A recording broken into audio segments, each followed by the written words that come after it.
साथियों, हमें petrol diesel का उपयोग कम करना होगा।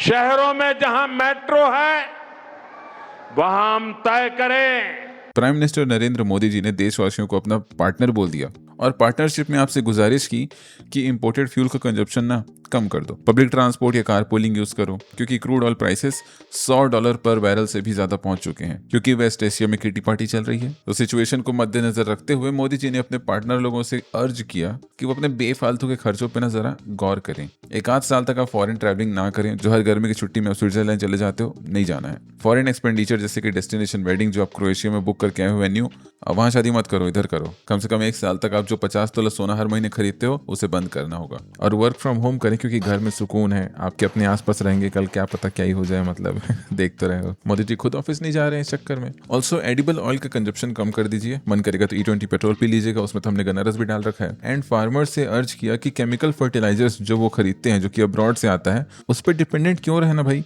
ऑर्गेनिक फार्मिंग करो ना, क्यों तुम्हें 10 इंच के खेत में 10 किलो चावल उगाना है। हेंस वोकल फॉर लोकल, इसका मतलब वॉच देसी पो, ताकि भारत 2047 तक विकसित हो ही जाए। मतलब अब कर तो रहे हैं कोशिश यार, अब हो जाना चाहिए फिर तो। फिलहाल तो India imports 85 to 89% of every drop of crude oil it uses. और जब ऐसे में क्रूड ऑयल प्राइस $70 से $110 होता है, तब इंडिया का मंथली एक्सपोर्ट बिल बढ़ता नहीं है, फट जाता है। फाइनेंशियल ईयर 2026-27 के अप्रैल मई मंथ में crude oil import bill $35.5 billion का था, जो कि पिछले ही साल $20.9 बिलियन का रहा, यानी कि 70% का इंक्रीज हुआ है कॉस्ट पे। और इंपोर्ट वॉल्यूम जबकि 1.4% से कम हुआ है। इंपोर्ट वॉल्यूम कम होने के बावजूद बिलियंस ऑफ एक्स्ट्रा डॉलर्स देश से बाहर जा रहे हैं। हेंस इंडिया को ऑयल के लिए डॉलर्स चाहिए, तो इंडियन ऑयल कंपनीज मार्केट से डॉलर खरीदती हैं रुपीस के बदले। हायर इंपोर्ट बिल यानी कि मोर डॉलर नीडेड, यानी कि मोर रुपी सेलिंग। और जब कुछ चीज बहुत ज्यादा बिकने लगे, उसकी अवेलेबिलिटी बढ़ जाए, तो उसकी कीमत घटने लगती है। इंडियन रुपी वैसे ही प्रेशर में है, क्योंकि फॉरेन इंस्टीट्यूशनल इन्वेस्टर्स अपना पैसा खींच रहे हैं इंडियन इक्विटी मार्केट से, जिसकी वजह से मार्केट में और ज्यादा रुपी अवेलेबल हो रहा है। एंड इसी वजह से रुपी अपने ऑल टाइम लो पर पहुंच गया है। 14 जून 2026 के इस रिपोर्ट के हिसाब से Indian rupee is now the worst performing Asian currency of the calendar year 2026, which is down over 6%. And this is the most interesting part of this whole story. रुपी का कमजोर होना इस ऑयल प्रॉब्लम को और बेकार बना देती है, बिकॉज अब आपको सेम नंबर ऑफ डॉलर्स खरीदने के लिए ज्यादा रुपी देना होगा, which means more rupee to buy the same barrel of oil. और ये है एक loop. Oil pressure weakens the rupee, weaker rupee increases the oil bill, a larger oil bill means more dollar buying, more dollar buying weakens the rupee further. It's a loop. तो इस loop को break करने के लिए RBI has been selling dollars directly into the market. Essentially इस situation को और ज्यादा खराब होने से बचाने के लिए RBI इंडियन फॉरेन रिजर्व को एक फायरवॉल बनाकर यूज कर रहा है। जो रिजर्व हमारा फरवरी के आखिर तक ऑल टाइम हाई पे था एट $728 बिलियन, वो अब $681.6 बिलियन तक आ चुका है। 22 मई की इस रिपोर्ट के अकॉर्डिंग बैंकर्स का कहना है कि आरबीआई ने 21 मई को सिंगल डे पे $2 से $3 बिलियन खर्चा किया है, जो कि बढ़ा है उसके अगले दिन, to neutralise the rupees selling effect in the market. जैसे नींबू पानी में नींबू ज्यादा हो जाता है तो एक्स्ट्रा पानी डालकर उसे न्यूट्रलाइज किया जाता है, वैसे ही रुपी का कॉन्सेंट्रेशन कंपेरेटिवली कम करने के लिए डॉलर का इनफ्लो बढ़ा दिया जाता है। और इन एक्शंस का रिएक्शन देखने को मिलता है इक्विटी मार्केट में। सेंसेक्स, जो कि कई एनालिस्ट के हिसाब से 80,000 आराम से क्रॉस कर देना चाहिए था 2026 में, वो जून की शुरुआत में 73-74 पर था। वैसे ही निफ्टी 50 23,000 के मार्क पे घूमर कर रही है। अब लेवल एनालिस्ट लोगों ने इसे साइकोलॉजिकल इंपॉर्टेंट पॉइंट या लेवल बताया है, जिसका मतलब ये नंबर एक एंकर नंबर बन चुका है काफी लोगों के लिए। इस नंबर से ऊपर हुआ तो पीपल विल अज्यूम कि मामला रिकवरी की तरफ जा रहा है एंड पॉजिटिव रिएक्शन आएगा, लेकिन अगर फॉल हुआ तो फिर सबकी फटेगी and they will pull out money from the market. 11 जून को सेंसेक्स 358 पॉइंट से गिर गया, क्योंकि यूएस ने ईरान को गुड मॉर्निंग बोल दिया। क्रूड ऑयल प्राइसेस हो गए $95.5 तक और रुपया गिर गया 95.57 रुपीस पर डॉलर तक। फॉरेन इंस्टीट्यूशनल इन्वेस्टर्स तो बेच ही रहे हैं कब से, लेकिन सिर्फ 11 जून को उन्होंने 1,987 करोड़ रुपए निकाल दिए सिंगल सेशन में मार्केट से। लेकिन सेम डे पे डोमेस्टिक इंस्टीट्यूशनल इन्वेस्टर्स ने, जो कि largely SIP powered mutual funds में इन्वेस्ट करते हैं, मार्केट में 4,224 करोड़ रुपए इन्वेस्ट करके उस झटके को एब्जॉर्ब कर लिया। और यही हमारे देश की स्ट्रक्चरल स्टोरी भी है, जो कि अभी तक सिचुएशन को वर्स्ट आने से बचा रहा है। सालों के रिटेल इन्वेस्टर्स ने SIP के जरिए पार्टिसिपेट करके डोमेस्टिक इंस्टीट्यूशनल बेस को स्ट्रॉन्ग इनफ बना दिया है कि फॉरेन इंस्टीट्यूशनल इन्वेस्टर्स के एग्जिट को वो झेल पाए। बट अगेन लिमिट होती है हर चीज की, कब तक डोमेस्टिक मार्केट सस्टेन कर पाएगा लगातार हो रहे हैं फॉरेन सेलिंग के अगेंस्ट, खासकर इस तरह के इकोनॉमिक तूफान के बीच में। And I think as a domestic investor आपको और भी ऑप्शंस चेकआउट करने चाहिए। एक ऐसा ही अंडररेटेड ऑप्शन है बॉन्ड्स। आसान भाषा में समझाऊं तो आप किसी कंपनी को पैसा देते हो और वो आपको इन रिटर्न फिक्स्ड इंटरेस्ट देती है। मतलब पहले से डिसाइडेड होता है कि कितना रिटर्न मिलेगा और कब मिलेगा। अब प्रॉब्लम ये थी कि पहले बॉन्ड्स में इन्वेस्ट करना आम लोगों के लिए आसान नहीं था। Changes in SEBI regulations, platforms like Went Wealth were able to carve out a space in the market. जैसे कि सबसे पहली चीज की बॉन्ड्स में इन्वेस्ट करना अब हर किसी के लिए एक्सेसिबल हो गया। आप डायरेक्टली यूपीआई या नेट बैंकिंग के जरिए इन्वेस्ट कर सकते हैं। और जो दूसरा बेनिफिट है बॉन्ड्स का, जो कि है फिक्स्ड रिटर्न्स, वो तो मिलेगा ही, जो कि अप्रोक्सीमेटली 9 से 12% पर ईयर का है। और इन सब को ट्रैक करने के लिए आपके पास एक डैशबोर्ड मिल जाता है जहां आप अपने सारे इन्वेस्टमेंट्स को ट्रैक कर सकते हो। चौथा है पे आउट के डेट्स भी एकदम क्लियर कट होते हैं और फ्लेक्सिबिलिटी भी है। अगर आप चाहो तो मैच्योरिटी से पहले भी इन बॉन्ड्स को आप बेच सकते हो। और एक इंटरेस्टिंग चीज, ये लोग हर बॉन्ड में खुद भी इन्वेस्ट करते हैं, मतलब स्किन इन द गेम है। देन बॉन्ड्स डेफिनेटली देखने लायक ऑप्शन है। और ज्यादा इन्फॉर्मेशन के लिए link is in the description. अगर आपको ना पता हो तो इंडिया गोल्ड भी इंपोर्ट करता है और उससे भी डॉलर्स बाहर जाते हैं भारत से। अभी मेरे पास एक मस्त प्लान है। मैं कह रहा था कि इंडिया गोल्ड इंपोर्ट करता ही क्यों है? इंडिया इतना बड़ा मार्केट है, जिसको बेचना है वो इंडिया में आके बेचे ना। उल्टा आप उन पे कस्टम ड्यूटी लगा दो, पैसा ही पैसा होगा, है कि नहीं?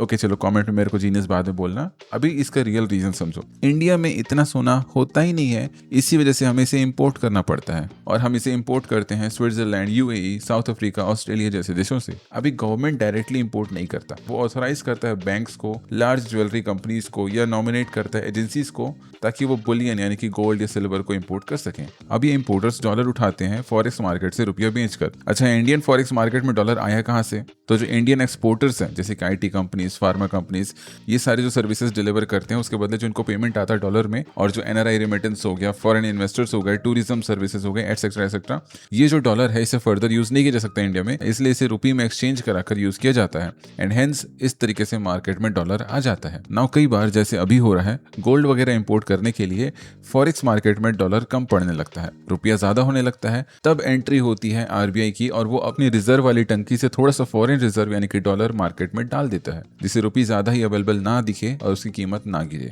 नाउ इस इंपोर्टेड गोल्ड पर 2024 में लगता था 6% कस्टम ड्यूटी, और इसे 2024 के बजट में मास्टर स्ट्रोक बताया गया, जिससे स्मगलिंग को कंट्रोल कर सकें, डोमेस्टिक मार्केट को और पुश कर सकें, जो कि पहले 15% हुआ करता था। To enhance domestic value addition in gold and precious metal jewelry in the country, I propose to reduce customs duties on gold and silver to 6%. उसे फिर अभी 2026 में 15% कर दिए गए 6% से। अब जब खुद ही इंडिया के बैंक्स इंपोर्ट करते हैं गोल्ड को बाहर से, तो खुद ही के बैंक्स पे 15% इंपोर्ट ड्यूटी लगा के ये क्या मेंटल मैथ खेल रहे हैं भाई? ये सारा लोड गवर्नमेंट खुद क्यों उठा रही है? नादान बच्चे, ऐसा कुछ नहीं है। इसका लोड गवर्नमेंट नहीं उठाती, इसका लोड उठाती है जनता। कैसे? मान लो 100 करोड़ का गोल्ड इंपोर्ट किया, 15 करोड़ ड्यूटी पटा दिए, हैंडलिंग चार्जेस लगा के स्मॉल प्रॉफिट मार्जिन ले लिए बैंक्स ने, तो ओवरऑल जोड़ तोड़ के जो माल मिलता है वो मिलता है ज्वेलर्स को, जिसमें से वो अपना मेकिंग चार्ज जीएसटी लगा के बेचते हैं किसको? आपको। अभी इस 15% से गोल्ड महंगा हुआ किसके लिए? बायर्स के लिए, ताकि उन्हें डिस्करेज किया जा सके कि साले इतने महंगा गोल्ड खरीद क्यों रहे हो तुम? पर भारतीय आदमी, शौकिया आदमी, बंद ही नहीं कर रहे हैं लोग सोना खरीदना। हालांकि रिपोर्टेडली इसका असर दिखा है, 70% से डिमांड ड्रॉप हो गया है मार्केट में। अच्छा, अब बात करते हैं मेरे मास्टर प्लान के ड्रॉबैक्स के बारे में। मान लो स्विस रिफाइनरी इंडिया में अपना दुकान खोल ली और गोल्ड बेच के प्रॉफिट बना ली, तो वो पैसा स्विट्जरलैंड भेजने के लिए रुपये देकर डॉलर में तो कन्वर्ट कराएंगे ही ना। सेम कहानी है, पर मुझे लगता है उससे थोड़ा एम्प्लॉयमेंट बढ़ सकता है। मोदी जी से बात करके देखूं क्या? खैर, इंडिया एक एंड कंज्यूमर नेशन है, यहाँ लोग सोना खरीद के उसको सुला देते हैं लॉकर्स में, और गवर्नमेंट को अगर इंपोर्ट कम करना है तो इस गोल्ड को उन्हें मोबिलाइज करना पड़ेगा, जिसके लिए उन्होंने कई स्कीम्स, जैसे गोल्ड लोन हो गया, गोल्ड बॉन्ड्स हो गए। पर अपने देश में लोग गोल्ड को लेकर काफी पॉजिटिव हैं, इसलिए ये उतना काम नहीं किया। पर पूरी कहानी इतनी सैड नहीं है। As per the reports, India grew at 7.5% to 7.8% in financial year 2025-26, और यही डेटा अगर 2026-27 तक चला तो India will be one of the fastest growing economy on the earth. But I am assuming ऐसा कुछ नहीं होगा, बिकॉज थोड़ी तो वॉट लगेगी ही ऑब्वियसली। हालांकि ये जो परसेंटेज है ये थोड़ा डाउटफुल है, क्योंकि आईएमएफ ने रिसेंटली इंडिया के जीडीपी डेटा को सी ग्रेड दिया है। मतलब जो नंबर्स गवर्नमेंट प्रेजेंट करती है ग्रोथ के, उनकी रिलायबिलिटी खुद आईएमएफ के हिसाब से डाउटफुल है। रीजन क्या है इसका? हमारा बेस बहुत पुराना है, 2011-12 के सेंसस के ऊपर है। दूसरा, इन्फ्लेशन कैलकुलेट करने के लिए आउटडेटेड होलसेल प्राइसेस इंडेक्स पे डिपेंड करते हैं। एंड इनफॉर्मल इकोनॉमी, जो कि हमारे जीडीपी का बहुत बड़ा चंक है, उसका मेजरमेंट काफी वीक है। तो ये जो नंबर है 7% या 8% का,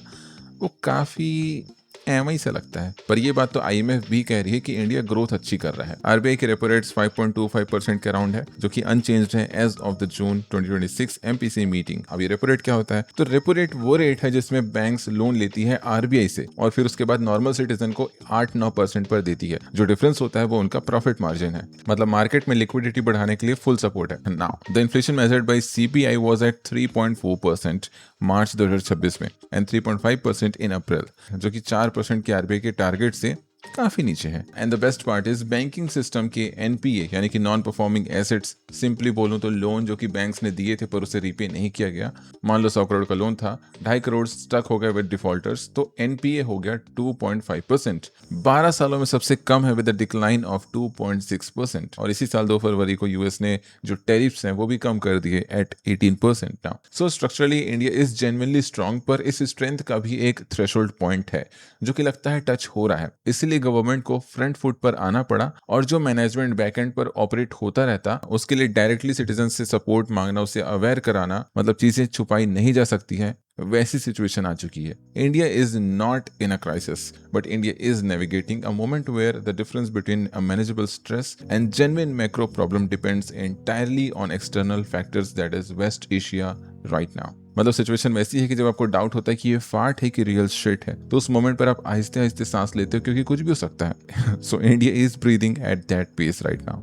जहां तक बात रही फ्रीबीज के, तो यार उसका इंपैक्ट इकोनॉमी पर पड़ता है। It acts like a slow poison, but current situation में फ्रीबीज का रोल उतना ही है जितना आइसक्रीम का है डायबिटीज कॉज करने में। क्या इंपैक्ट नहीं पड़ता है? ऑफ कोर्स पड़ता है। पंजाब हिमाचल फिस्कल स्ट्रेस में है इसकी वजह से, बट इंडिया की मैक्रो इकोनॉमिक प्रॉब्लम यानी कि डायबिटीज का रीजन है crude import dependency, weak manufacturing exports, rupee pressure, jobless growth. इन्हें ठीक करना मुश्किल है। आसान है ब्लेम करना फ्रीबीज को और एक स्केपगोट खोजना। फ्रीबीज की वजह से सिचुएशन वर्स नहीं हुई है, पर हाँ जो इम्पैक्ट पड़ रहा है उसे एम्पलीफाई जरूर कर सकता है। यू नो यहाँ बस दोनों बातें एक साथ सच है। इंडिया एक स्ट्रॉन्ग लॉन्ग टर्म स्टोरी है फंडामेंटली, और एक अनकंफर्टेबल शॉर्ट टर्म रियलिटी भी है करंट क्राइसिस की वजह से। मोदी जी का विकसित भारत 2047 में फॉर श्योर है, पर आज के लगे पड़े ये भी रियल है। खैर, तुम्हारा क्या मानना है, क्या सोचना, क्या समझ आ रहा है इस सिचुएशन पर, कमेंट्स में बताना मुझे। एंड यस, वेंट वेल्थ को चेकआउट करना मत भूलना। बाकी see you in the next, bye. Investments in debt securities, municipal debt securities, securitized debt instruments are subject to risks, including delay and/or default in payment. Read all the offer-related documents carefully.